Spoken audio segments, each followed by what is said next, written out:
Hello and welcome back to my kitchen. Today I'm going to be making a quick and easy bologna spread, and I'll be starting off by adding 2 teaspoons of Dijon mustard and a half of a cup of mayonnaise. I've also added in a half of a teaspoon of black pepper and 2 tablespoons of pickle relish.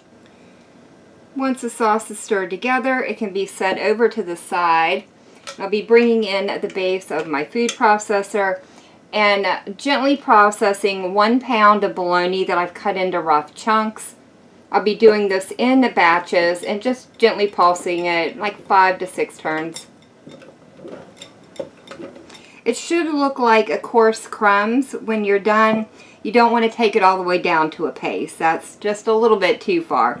So next I'll be adding in the sauce that I made, along with 1 finely diced medium stalk of celery and 2 tablespoons of finely minced onions. I like to garnish the top of the bologna spread with just a little bit of grated cheddar cheese.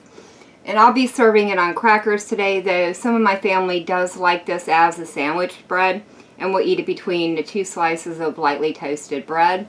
So whether I am choosing to use this as a dip or as a light lunch option for my family, this is definitely something quick and easy to make on those warm summer days. Unfortunately, that is going to be it for me for the day. So if you've enjoyed this video, leave me a comment down below. If you tried this recipe out, let me know how it turned out for you. And as always, thank you all so very much for joining me today. I've been Volker. I hope you guys have enjoyed, and I hope I see you in the next one.